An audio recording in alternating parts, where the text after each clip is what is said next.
Everyone, I welcome you to the way to heal. आज की इस वीडियो में हम लोग सीटेट जुलाई 2023 के लिए जो हम लोग एक सीरीज़ चला रहे हैं उसमें सीडीपी मॉक टेस्ट 4 आज हम लोग करने वाले हैं। यहाँ पे हम लोग टोटल 15 क्वेश्चंस डिस्कस करेंगे जो कि पूछे गए आपके सीटेट दिसंबर 2022 वाले में पूछे गए, यानी कि 4 फेब में जो पेपर हुआ था ना सीटेट पेपर 1, वहाँ के क्वेश्चंस हैं। तो मैंने इससे पहले मॉक टेस्ट 3 में आपका करा दिया था क्वेश्चन नंबर 1 से 15 तक। आज ये हम लोग क्वेश्चन नंबर 16 से क्वेश्चन नंबर 30 तक ये 15 क्वेश्चन करने वाले हैं और उसके बाद आज का ये 4 फेब का पेपर पूरा हो जाएगा। फिर हम लोग आगे मूव करेंगे, ठीक है। और फिर मतलब पीछे आते जाएंगे, फिर थर्ड का करेंगे, सेकंड का, ऐसे हम लोग पूरा पेपर सारा पेपर हम लोग करने वाले हैं। यानी कि सीटेट की अगर हम लोग बात करें, सीटेट दिसंबर 2022 में जितने भी पेपर हुए हैं ना, ये सारे हम लोग सॉल्व करने वाले हैं और हर सब्जेक्ट के करने वाले हैं। मैथ्स का होपफुली कि कल आपको मिल जाएगा, मैं आपको कब से वादा कर रहा हूँ, दे नहीं पा रहा हूँ। मैथ्स और ईवीएस का मैं आपको कल कंटेंट दे दूंगा, कंटेंट नहीं बल्कि पेपर दे दूंगा। और आप अगर थ्योरी का कहेंगे, पैरेलली हमारी थ्योरी की क्लासेस चल रही है, 2-3 क्लासेस वहाँ भी हो चुकी है और जो जो मुझे टॉपिक लगेगा थ्योरी में आपको कराते जाऊँगा। तो चलिए आज का हम लोग शुरू करते हैं वीडियो। 4 फेब का क्वेश्चन नंबर 16 से 30 तक पेपर 1 के सीडीपी के क्वेश्चन है। आज शुरू करते हैं हम लोग। क्वेश्चन नंबर फर्स्ट हमारे पास है, और फर्स्ट क्या हम 16 हो गया, 15 तक तो हम कर चुके थे। यहाँ पे कह रहे हैं कि inclusive education requires elimination of multiple means of, यानी कि इंक्लूसिव एजुकेशन को हम लोग समावेशी शिक्षा कहते हैं। समावेशी शिक्षा डैश के विविध जरियों को निष्कासन पर बल देती है, ठीक है। इंक्लूसिव एजुकेशन थोड़ा सा समझते हैं, मैंने पहले भी बताया था आपको। इंक्लूसिव एजुकेशन उसको कहते हैं जब आप हर तरह के बच्चों को, नॉर्मल बच्चे, अब नॉर्मल बच्चे जो कि डिसेबिलिटी हो या कोई किसी भी तरह से बच्चे हो, सबको एक साथ आप इंक्लूड करके एक स्कूल में, एक क्लासरूम में पढ़ा रहे होते हो, इसको हम लोग इंक्लूसिव एजुकेशन कहते हैं, इसको समावेशी शिक्षा कहते हैं। तो कह रहे हैं कि समावेशी शिक्षा में किन चीज़ों का एलिमिनेशन आप कर सकते हैं मल्टीपल वेज में। रिप्रेजेंटेशन का एलिमिनेशन कर सकते हैं, मतलब कि मल्टीपल वे में जो रिप्रेजेंट करते हैं, चीज़ों को दिखाते हैं, प्रस्तुतिकरण करते हैं, उसको हटाएंगे, कोई फ़ायदा नहीं होगा इसका। वो तो अच्छी बात है ना, क्योंकि कोई बच्चा अगर विजुअली इम्पेयर है, देख नहीं सकता है, तो उसको हम ऑडियो विजुअल एड्स दिखाएंगे जिसमें बोल सकता है, ऑडियो एड्स, ठीक है। कोई बच्चे को अगर सुनने में प्रॉब्लम है तो उसको हम विजुअल एड्स दिखाएंगे। तो ये मल्टीपल वेज होते हैं, ठीक है। दूसरा है कि मल्टीपल वेज ऑफ एक्सप्रेशन, अलग अलग तरह से हम एक्सप्रेस कर पाएंगे अपनी चीज़ों को। वही बात आ गई कि विजुअली इम्पेयर्ड बच्चा है तो हम अपने बोली के थ्रू, आवाज़ के थ्रू, साउंड के थ्रू एक्सप्रेस करेंगे चीज़ों को। कोई बच्चे को अगर सुनने में दिक्कत है, भाई अगर हेयरिंग इम्पेयरमेंट है, तो हम उसको बॉडी लैंग्वेज के थ्रू एक्सप्रेस कर पाएंगे। बच्चे को अलग अलग तरह से इंगेज कर पाएंगे, तो ये भी एक अच्छी बात है। गलत बात क्या है? डिस्क्रिमिनेशन। तो इसी को हम लोग क्या करेंगे? एलिमिनेट करेंगे। एलिमिनेशन करना मतलब हटाना, निष्कासन करना, इसको निकाल देना। तो डिस्क्रिमिनेशन को हम हटा देंगे। डिस्क्रिमिनेशन का मतलब होता है भेदभाव करना, कि लड़का लड़की में भेदभाव हो सकता है, या कोई डिसेबल्ड बच्चा है तो उसके पीछे हम भेदभाव कर रहे हैं। कोई अगर अलग कास्ट से, कास्ट के बेस पे, रिलीजन, रेस, ये सब के बेस पे भेदभाव, किसी भी बेस पे भेदभाव करना आपके लिए शोभा नहीं देता है। एज अ टीचर भी शोभा नहीं देता और एज ए ह्यूमन बीइंग भी शोभा नहीं देता है आपको। तो डिस्क्रिमिनेशन को हम लोग हटाएंगे, ठीक है। क्वेश्चन नंबर 17 हमारे पास है, in a classroom having students from diverse socio economic background a teacher should, करके एक क्लासरूम में आपके पास डाइवर्स सोशियो इकोनॉमिक बैकग्राउंड के बच्चे हैं, तो उसमें आप टीचर क्या करेंगे? हिंदी में देखते हैं कि एक ऐसी कक्षा जिसमें विविध सामाजिक आर्थिक परिवेशों के विद्यार्थी आते हैं, एक अध्यापक को क्या करना चाहिए? क्या करना चाहिए भाई? Set and maintain low expectation from the students belonging to the subordinate group, करके सबॉर्डिनेट ग्रुप से जो स्टूडेंट बिलोंग करता है उसमें एक आप लो एक्सपेक्टेशन करेंगे। तो अब लो एक्सपेक्टेशन तो किसी पे भी नहीं रखेंगे, सारे बच्चे आपके हैं, सारे बच्चे समान हैं, तो किसी से लो, किसी से हाई एक्सपेक्टेशन आप नहीं रखेंगे। तो ये ऑप्शन तो होगा नहीं।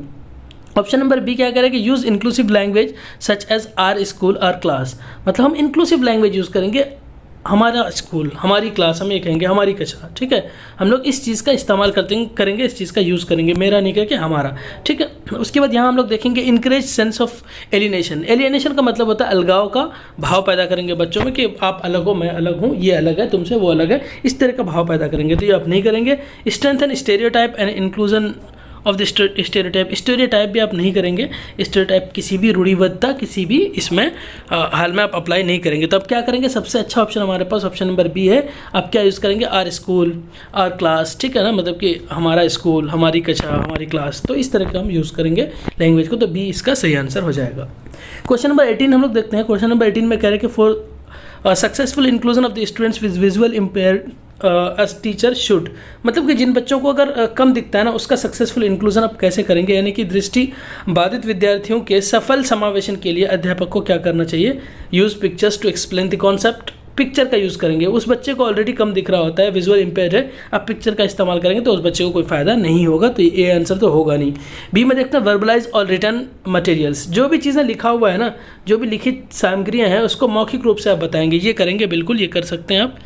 उसके बाद हम क्या करेंगे, use of lot of gestures while talking, बहुत सारा गेस्चर मतलब कि बॉडी लैंग्वेज, बॉडी के जो मूवमेंट है उसको यूज़ करेंगे तो बच्चे को कोई फ़र्क नहीं पड़ेगा, क्योंकि उसको दिखता ही नहीं तो कोई क्या फ़ायदा होगा उसका, ठीक है। Provide subtitles to the videos being shown, मतलब जो भी आप वीडियो दिखाओगे उसमें सबटाइटल दोगे तो इसमें भी कोई फ़ायदा नहीं होगा, तो आप क्या करोगे, verbalise all the return materials, जो भी चीज़ें लिखी हुई है ना उसको आप वर्बलाइज कर दोगे, उसको बोल दोगे, ताकि वो बच्चा जो देख नहीं पा रहा है तो उसको वो सीख लेगा, उसको सुन पाएगा, सुन करके वो ग्रहण कर पाएगा, ठीक है।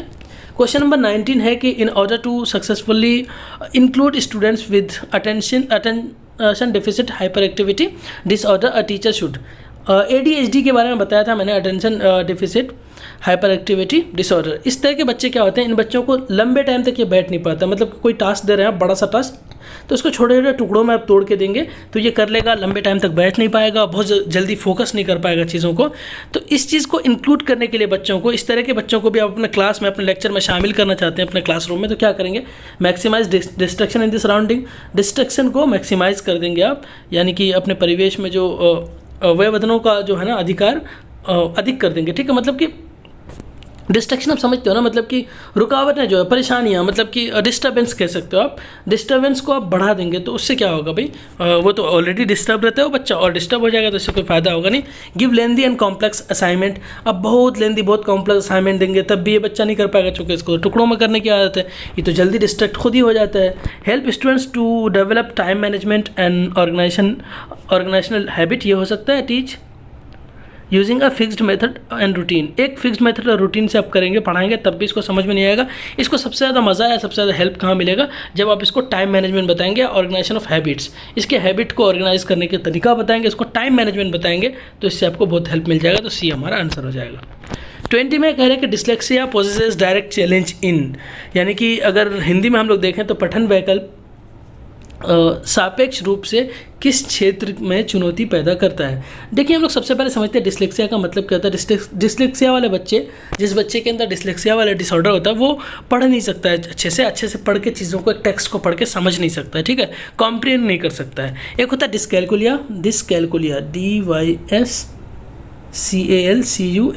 डिस्कैलकुलिया, कैलकुलिया कैलकुलेशन से याद रखना, कैलकुलेशन कहाँ होता है, मैथमेटिक्स में, तो मैथमेटिकल चीज़ें समझने में मुश्किल होती है, कैलकुलेशन समझने में मुश्किल होती है। एक होता है डिस्ग्राफिया, ग्राफ मतलब लिखने से संबंध है, तो डिस्ग्राफिया मतलब वो बच्चा अच्छे से लिख नहीं पाता है। तो डिस्लेक्सिया फिलहाल क्या हो गया, चैलेंज फेस करेगा कहाँ, कॉम्प्रिहेंड करने में, रिटन चीज़ों को पढ़ने में, ठीक है। तो कॉम्प्रिहेंड ऑफ रिटन टेक्स्ट, एक लिखा हुआ टेक्स्ट है उसको पढ़ने में इसको दिक्कत होगी, तो इसलिए इसको हम लोग कहते हैं डिस्लेक्सिया, ठीक है।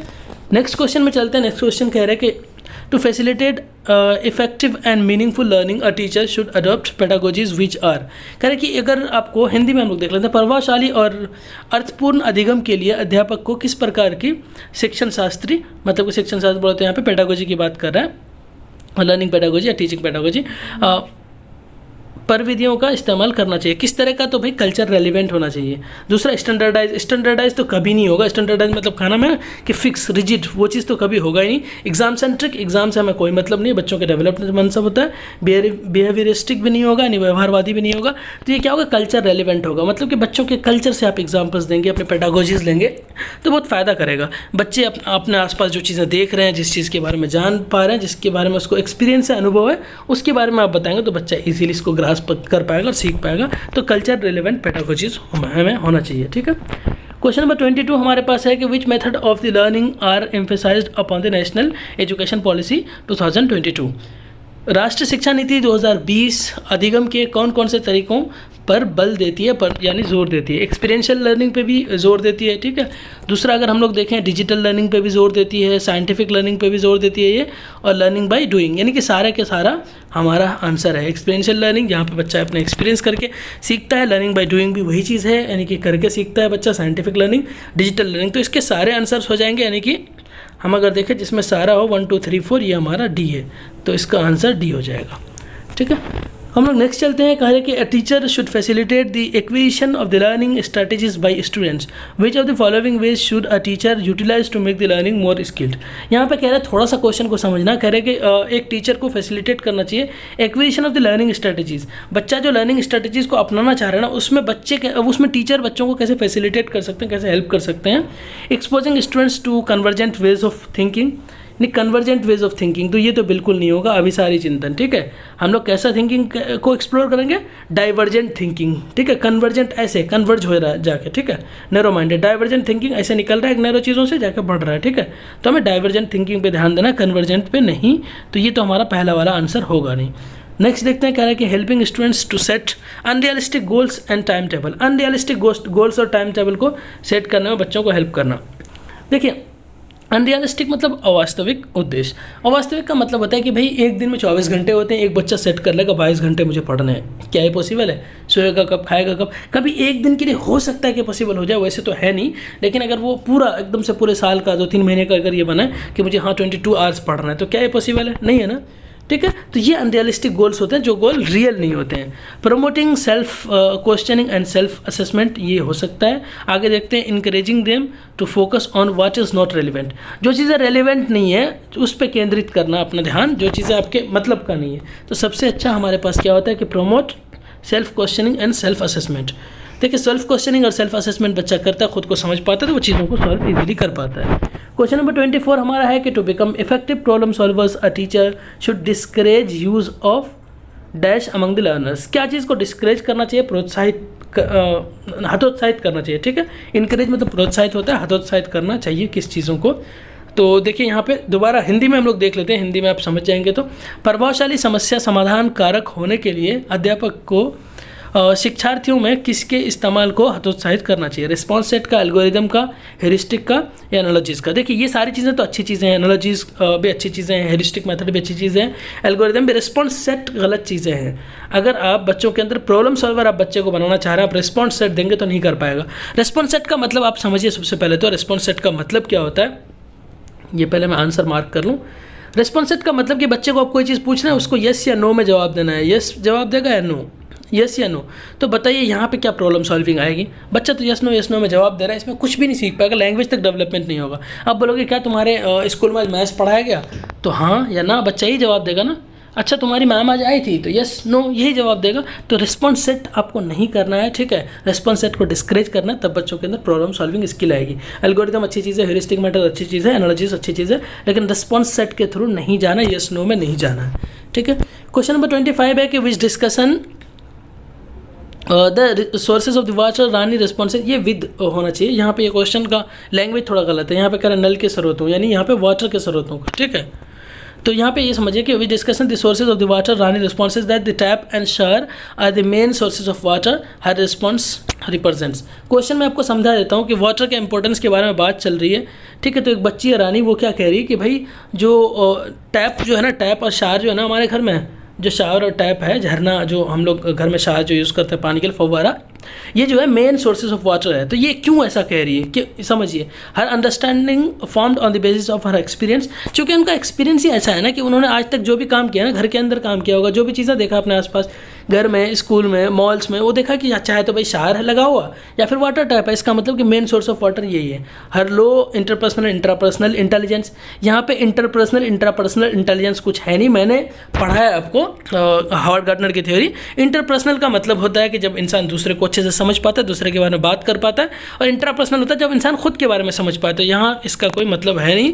Lack of motivation to learn new concept, यहाँ मोटिवेशन की कोई बात ही नहीं है। Higher order of problem solving skills, यहाँ पे प्रॉब्लम सॉल्विंग की कोई स्किल है नहीं। सिंपल सी बात यह है कि इस बच्ची को अभी तक का जो एक्सपीरियंस हुआ है ना, ये इनको मिला है कि भाई ये टैप वाटर और फव्वारे वाला पानी यानी शावर यूज़ किया है, तो इनको लग रहा है कि मेन सोर्स ऑफ वाटर यही है, तभी तो हर जगह ये है। तो ये आंसर हो जाएगा, उनके एक्सपीरियंस के हिसाब से उन्होंने अपना आंसर किया है। क्वेश्चन नंबर 26 कह रहे हैं कि विच of the following is not a part of metacognitive skill, या निम्नलिखित में से कौन सा अधिसंज्ञानात्मक कौशलों का भाग नहीं है।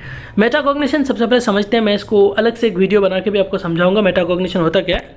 थिंकिंग बियॉन्ड थिंकिंग, जो आपकी सोच है ना, सोच के परे सोच, मतलब सोच से भी ऊपर, सोच से भी एक्स्ट्रा कुछ सोचते हैं आप, उसको बोलते हैं मेटाकॉग्निशन। तो प्लानिंग इसका एक पार्ट होता है मेटाकॉग्निशन का, मॉनिटरिंग भी पार्ट होता है, एवेल्यूएटिंग एवेल्यूशन भी पार्ट होता है। पैसिवली इमिटेटिंग कोई पार्ट नहीं होता है। मेटाकॉग्निशन में इंसान खुद करता है, खुद सीखता है, अपने थिंकिंग के ऊपर थिंक करता है, बियॉन्ड थिंकिंग, ठीक है, थिंकिंग बियॉन्ड थिंकिंग, तो ये होता है मेटाकॉग्निशन। तो यहाँ अगर हम लोग बात करें पैसिवली इमिटेटिंग, ये हमारा आंसर हो जाएगा, चूँकि प्लानिंग इसका हिस्सा है, मॉनिटरिंग इसका हिस्सा है, इवैल्यूएशन इसका हिस्सा है, ठीक है।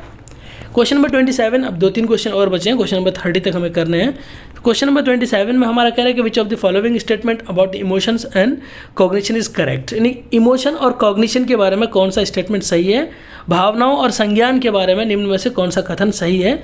Interest and curiosity to learn are not related, यानी कि इंटरेस्ट और हमारा जो क्यूरियोसिटी जो चीज़ों का सीखने का ना, वो एक तरह का वो रिलेटेड नहीं है, तो ये गलत है। चूँकि रिलेटेड है भाई, हमारा जो इंटरेस्ट होता है ना चीज़ों को सीखने का, या क्यूरियोसिटी जो होती है ना, कि मतलब क्यूरियोसिटी मतलब कि बिल्कुल अंदर में जो जिज्ञासा होता है, वो चीज़ें हमारा रिलेटेड होता है। Learning is about cold cognition of the reasoning, ये भी नहीं है, थोड़ा सा ऊपर कर दूँ मैं इसको।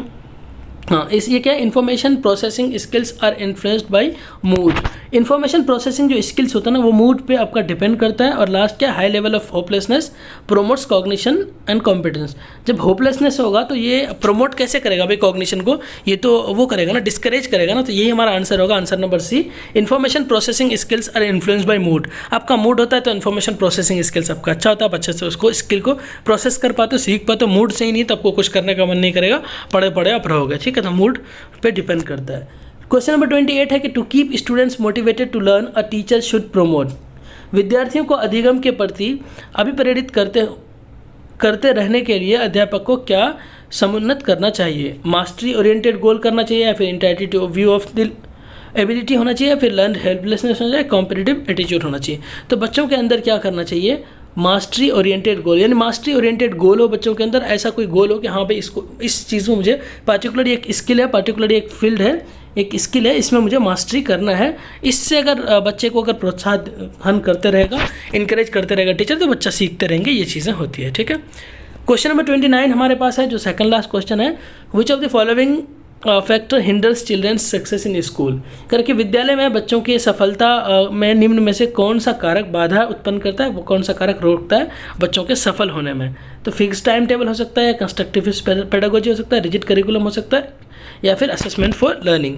देखिए फिक्स टाइम टेबल होगा तो इतना कुछ नहीं होगी, बच्चों का रुक जाएगा।